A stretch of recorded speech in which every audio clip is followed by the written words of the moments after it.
Minute में मैं अल्लाह का, इसमें वो नहीं है कि मैं वो अल्लाह से नाउमीद नऊज़ुबिल्लाह मिन ज़ालिक, या मुझे जो कुछ अता हुआ वो मैं डिज़र्व करता था। मैं डिज़र्व कुछ भी नहीं करता था, लेकिन एक ये अजीब सी एक फीलिंग है कि और बेहतर, आपका पॉइंट ऑफ व्यू ये है कि और बेहतर हो सकता था। लोग ये समझते हैं कि बहुत पीक पे आप हैं, पीक पे, लेकिन नहीं, मैं दिलीप कुमार नहीं बन सका। नहीं फिरदौस भाई, जब आदमी इतना सॉलिड हो, मैं अब ये मैं बात कर रहा हूँ एक 20-25 साल के एक करियर के बाद, एक प्ले राइट की हैसियत से मैं बात कर रहा हूँ, जो इस काम को थोड़ा सा समझता है जी, और थोड़ा सा, बहुत थोड़ा नहीं, बहुत ज़्यादा नहीं, मतलब बहुत थोड़ा सा, कि इतना जितना एनरिच हो आदमी, इतना भरा हुआ हो, इतनी कमांड हो और इतनी बारीकी से एक्टिंग को और एक्टिंग के डिफरेंट जो शेड्स हैं, जो जॉनराज हैं, उसको समझता हो, और फिर उसके बाद कैनवस बड़ा दस्तयाब न होने की वजह से वो मौके उसे न मिले हों, तो कितनी टूट फूट होती है इतने भरे हुए आदमी के अंदर। वो एक शेर है ना कि मेरा ये दुख है मैं अपने दोस्तों जैसा नहीं, मैं बहादुर हूँ मगर हारे हुए लश्कर में हूँ। तो मैं ये समझता हूँ कि मेरी ज़िंदगी का सबसे बड़ा ड्रॉबैक जो समझता हूँ मैं, कि मेरी शादी गलत टाइम पे हुई, या गलत लोगों में हुई, या गलत जगह हुई, चूँकि I am still an artist, I was a pure born artist. सही, और सरापा और 24 मैं माँ की गोद में भी एक्टर था, आर्टिस्ट था, एक्टर को छोड़े आर्टिस्ट था। सो आई नीडेड एन आर्टिस्ट, और मेरा सराउंडिंग जो है वो होना चाहिए था जो आर्टिस्टिक होता।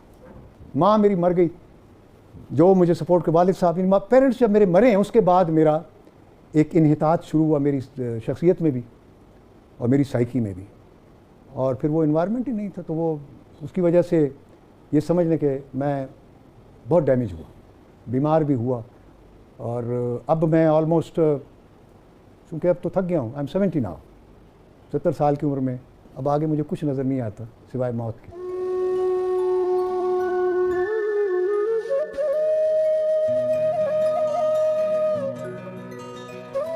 ये नहीं है मैं पैसा भी नाशुक्री मैं नहीं कर रहा, मैं नाशुक्री की बात नहीं कर रहा, मगर दुखों में मैं अपनी कैफियत की बात कर रहा हूँ। मैं अपने पर्सोना में मेरे अंदर जो एक दुख है मैं उसकी बात करूँ। बाकी अगर दुनियावी तौर पर तो I am a very successful man. हाँ, रेस्क्यू क्यों नहीं कोई कर सका? आपने कभी शेयर नहीं किया? नहीं, वो मेरे इर्द गिर्द जो लोग थे उनमें इतना पोटेंशियल नहीं था, या उनका इतना IQ नहीं था, या they didn't understand me who am I. आपका दुख जो है, आर्टिस्ट का जो है, तो उससे जो तन्हाई पैदा हुई, उस तन्हाई में फिर आप सर्वाइव कैसे करते रहे? वो फिर वो बंदा इंट्रोवर्ट हो जाता है ना। पहले मैं एक्सट्रोवर्ट था, अब मैं इंट्रोवर्ट हूँ। कम गो हो गए? नहीं, मैं अपने आप में गुम हो गया। जब आदमी ज़्यादा इंट्रोवर्ट होता है तो एक बड़ी घुटन पैदा होती है, और उससे बड़े नफ्सियाती मुख्तलिफ तरह के इशूज़, मसाइल जो हैं वो जन्म लेते हैं। आपकी क्या कैफियत रही इस सारे इंट्रोवर्ट होने के बाद? बांट देता हूँ फ़ज़ाओं में मैं सीने की घुटन, सुनने वालों को मेरी आह भी झनकार लगी। अब मैं वो मौसीकी या वो सुर जो है वो इस्तेमाल कर रहा हूँ जिसमें लोगों को झनकार सुनाई दे, लेकिन वो हो मेरा दुख। वो है मेरा दुख, लेकिन दुख की भी एक झनकार है ना। जी जी, दुख का भी एक समा है, ऐसे ही है। दुख का भी एक माहौल है। मुझे आपकी बात बड़ी होती है, शेर याद आ गया, नो के खंजर पे ज़ुबां यूं ही नहीं रखी है, नो के खंजर पे ज़ुबां यूं ही नहीं रखी है, दर्द का नशा अजब नशा है सैयद वसी शाह। वाह। हैप्पीएस्ट मोमेंट आपकी ज़िंदगी का? हैप्पीएस्ट मोमेंट जब मेरा पहला बेटा पैदा हुआ, हमजा, माशाल्लाह। और फेवरेट मेमोरी?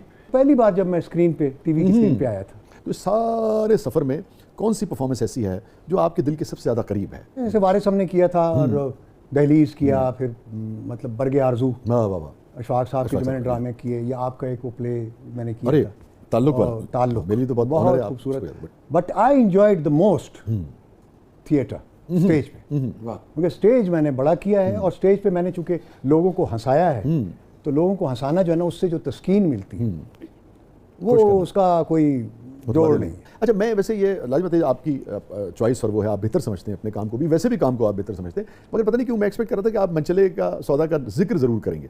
नहीं, वो भी भूल गया, क्योंकि उसमें तो हैरत अंगेज़ परफॉर्मेंस है। नहीं, वो मैं और अशफाक साहब का मैंने जो भी खेल किया है, उन्होंने जो लिखा, बानो आपा ने, अशफाक साहब, मगर उसमें जितने शेड्स हैं, बड़े जितने किरदार हैं, मैं अब मेरी मेमोरी इतनी नहीं है। अब मुझे बहुत सारी चीज़ें मैं खो जाता हूँ। मैंने कहा ना कि अभी मैं अपने आप में नहीं हूँ। कोई ऐसी बात किसी की जिसने बहुत अजियत दी हो, आपको तकलीफ दी हो, ये अलग बात है कि उससे बात आदमी बहुत सीखता है। एक जुमला जिसने मेरी ज़िंदगी बदल दी।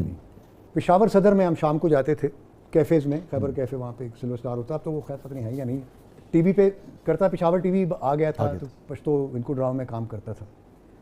तो मैं सड़क क्रॉस कर रहा था, तो एक दो लड़के जो थे मेरे हम उम्र थे, तो एक ने उसने कहा, गुरु गुरु फिरदौस जमाल है, फिरदौस जमाल, यानी देखो फिरदौस जमाल जा रहा है। तो दूसरे बंदे ने कहा, यार मत देखो उसको, मगरूर और जान बतिनो रक्षी, मत देखो उसे, मगरूर हो जाएगा।